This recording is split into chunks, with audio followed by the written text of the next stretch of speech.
અંબાજી નજીક પદયાત્રીઓની બસ ઉપર પથ્થરમારો। માતાજીના દર્શન કરી અંબાજીથી મહેસાણા જતી 3 લક્ઝરી બસ ઉપર પથ્થરમારો। આરોપીઓને પકડવા પોલીસે ટીમ બનાવી। સમાચાર સામે આવી રહ્યા છે બનાસકાંઠાથી। અંબાજી નજીક યાત્રિકોની બસ ઉપર પથ્થરમારો। માતાજીના દર્શન કરી અંબાજીથી મહેસાણા જતી 3 લક્ઝરી બસો ઉપર પથ્થરમારો।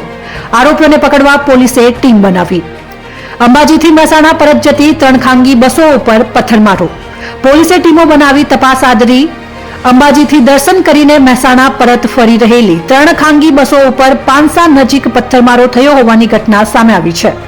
આ ઘટનામાં કોઈ યાત્રિકોને જાનહાનિ પહોંચી ન હતી, પરંતુ પથ્થરમારો થતા બસના કાચ તૂટી ગયા હતા। આ સમગ્ર ઘટના મામલે પોલીસે પથ્થરમારો કરનારા શખ્સોને ઝડપી પાડવા માટે કવાયત હાથ ધરી છે।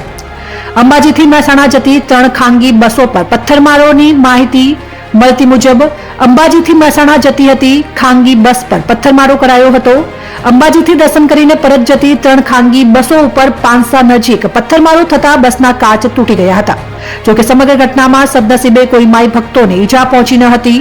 આ સમગ્ર ઘટના મામલે સ્થાનિક પોલીસને જાણ કરવામાં આવી હતી, જ્યારે ઘટના બાદ પોલીસે અલગ અલગ ટીમો બનાવીને દર્શનાર્થીઓની બસ પર કોણે પથ્થરમારો કર્યો તેને લઈને વધુ તપાસ હાથ ધરી છે।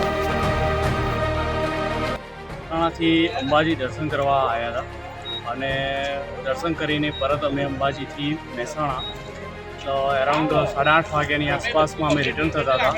અંબાજીથી 5 કિલોમીટર જેવા આવ્યા ત્યાં આગળ જ પથ્થરમારો। અમારી 3 લક્ઝરી છે સાથે, એમાંની પહેલી લક્ઝરી જે ખરી એનો પ્રયત્ન કર્યો, તેમાં કાચ આખો ફોડી નાખ્યો અને ટોટલ 3 લક્ઝરીના થઈને 150 માણસો અમારા છે, જેને જે ખરું ને 3 લક્ઝરીમાં પથ્થરમારો કરીને આ ગાડી જે ખરીને એને નુકસાન કર્યું છે। જે તમે મારી પાછળ જોઈ રહ્યા છો એ તમારા જે ખરું ને આગળનો ફ્રન્ટ કાચ ફોડી નાખ્યો છે અને ઘણું